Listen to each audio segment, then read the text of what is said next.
அஸ்ஸலாமு அலைக்கும். இஃப்தார் ரெசிபி பார்க்கலாமா? வீடியோவை ஸ்கிப் பண்ணாமல் பாருங்கள். வாங்க நம்ம வீடியோக்குள்ளே போகலாம். ஒவ்வொரு ரெசிபியுமே பார்த்தீங்கன்னா நம்ம கொஞ்சம் டிஃப்ரெண்ட்டாகவே உங்களுக்கு கொடுக்குறோம். உங்களுக்கு யூஸ்ஃபுல்லாகவே இருக்கும். வீடியோவை சேவில் போட்டுக்கோங்க. மிக்ஸி ஜாரில் பார்த்தீங்கன்னா ஒரு 3 பிரெட்டை வந்து பொடிசாக கட் பண்ணி சேர்த்துக்கலாம். சேர்த்ததுக்கப்புறம் பார்த்தீங்கன்னா ஃபேமிலிக்கு தகுந்த மாதிரி ஒவ்வொரு பொருளையுமே எடுத்துக்கலாம். கொஞ்சமாக மல்லித்தலையும் சேர்த்துட்டு இதிலே பச்சை மிளகாய் சேர்த்து சின்ன வெங்காயம் ஒரு 5, 6 எடுத்துகிட்டு பட்டர் பார்த்தீங்கன்னா கொஞ்சமாக சேர்த்துக்கலாம்.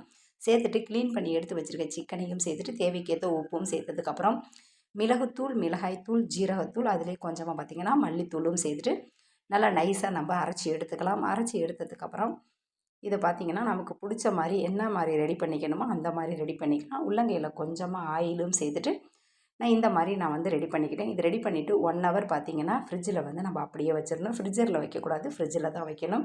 வச்சதுக்கு அப்புறம் பார்த்திங்கன்னா இதை நம்ம அப்படியே எடுத்துடலாம். 1 ஹவருக்கு அப்புறம் எடுத்ததுக்கப்புறம் ஒரு 3 பிரெட்டை பார்த்திங்கன்னா பல்ஸ் மோடு கொடுத்து அடித்து எடுத்து வச்சுருக்கேன். அதையில் பார்த்திங்கன்னா கொஞ்சமாக சில்லி ப்ளஸ் சேர்த்து நல்லா மிக்ஸ் பண்ணிக்கணும். ஒரு முட்டையில் பார்த்திங்கன்னா கொஞ்சமாக பெப்பர், சால்ட்டும் சேர்த்து நல்லா மிக்ஸ் பண்ணதுக்கப்புறம் முட்டையிலையும் சேர்த்துட்டு இந்த ப்ரெட்லேயும் நல்லா வந்து மிக்ஸ் பண்ணதுக்கப்புறம் கடாயில் ஆயிலும் சேர்த்து ஆயில் நல்லா சூடானதுக்கப்புறம் நம்ம எடுத்து வச்சுருக்கதெல்லாம் இந்த மாதிரி நம்ம அடுப்பை லோ ஃப்ளேமில் வச்சுட்டு பொறுமையாக நம்ம வேக வச்சு எடுத்தோம்னா அருமையான டேஸ்ட்டில் பார்த்திங்கன்னா சிக்கன் கட்லெட் ரெடி ஆகிடும். இதே டேஸ்ட்டை இதே மாதிரியே இஃப்தாருக்கு கண்டிப்பாக ட்ரை பண்ணுங்கள். தேங்க்யூ ஃபார் வாட்சிங்.